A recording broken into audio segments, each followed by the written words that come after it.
கேளுங்க சபையோர்களே, மாலாய கோபால கண்ணனுக்கு யார் அந்த யானைகளை காணிக்கு செலுத்தினார்களோ அவங்க வீட்டில் எல்லாம் மாலாய கோபால கண்ணன் குடியிருந்து அவங்க குலதெய்வம் குடியிருந்து அவங்க நினைத்த காரியம் நடக்க வேண்டும். அப்படி என்பதாக அந்த திருப்பதி ஏழ்மான வேண்டிக் கொள்கிறேன். சுபே இதே இந்த குழந்தையை தூக்கி கொண்டு பகவான் போல ஆயப்படும் குழந்தையை தூக்கி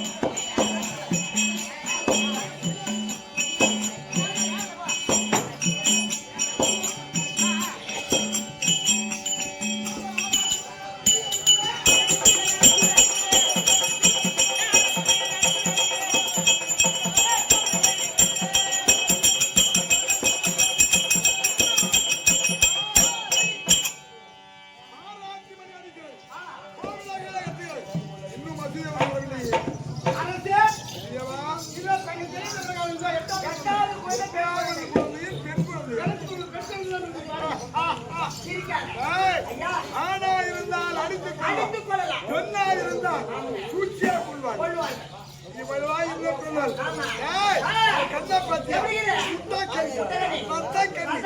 அடி மாமா இந்த அழைத்தாது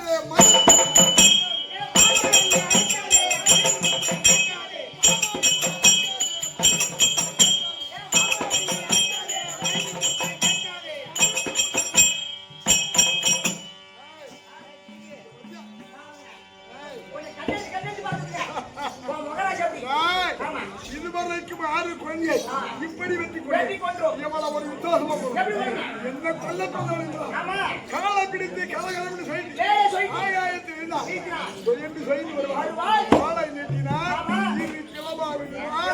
அதை பார்த்து அங்கு காலகலை பிடித்தார்.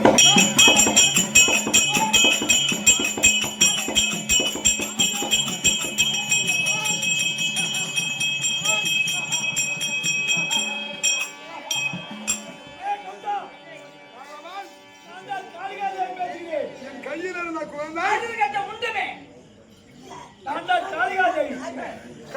குழந்தை காளிகாதேவி எங்க இருக்கிறாய்? அகாயத்திலே பாருடா.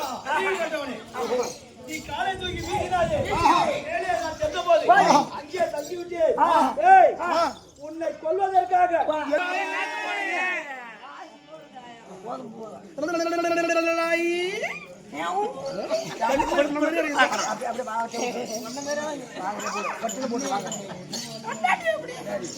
கேளுங்க சபையோர்களே, மாலாய கோபால கண்ணனுக்கு யார் அந்த யானைகளை காணிக்கு செலுத்தினார்களோ அவங்க வீட்டில் எல்லாம் மாலாய கோபால கண்ணன் குடியிருந்து அவங்க குலதெய்வம் குடியிருந்து அவங்க நினைத்த காரியம் நடக்க வேண்டும். அப்படி என்பதாக அந்த திருப்பதி ஏழ்மான வேண்டிக் கொள்கிறேன். சுபே இதே இந்த குழந்தையை தூக்கி கொண்டு பகவான் போல ஆயப்படும் குழந்தையை தூக்கி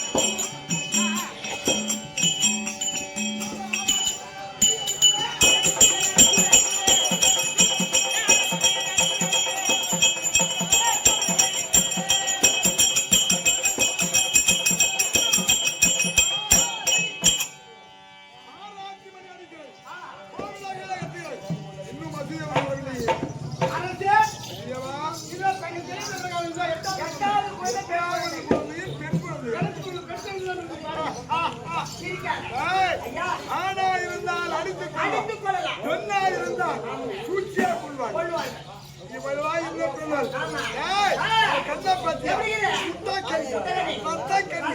அடி மாமா இந்த அழைத்தாது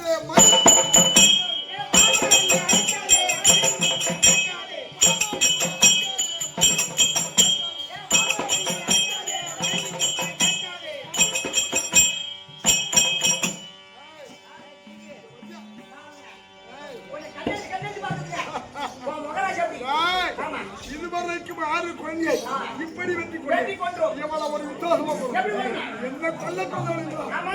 காலை பிடித்து கலகலன்னு செய்து வேலை சொல்லி ஆகாயத்தில் இருந்தான். என்று சொல்லி வருவார். வருவார். காலை நீட்டினார். ஆமா. நீ கிளம்பா விடுவார். ஆமா. அதை பார்த்து மனமகிழ்ந்தார். மனமகிழ்ந்தார். அங்கு காலை கலை பிடித்தார்.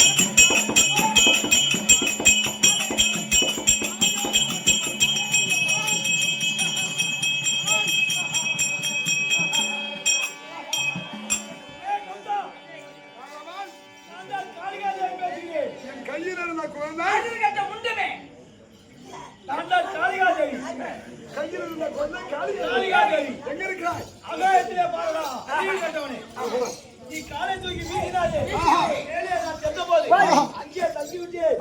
ஏய், உன்னை கொல்வதற்காக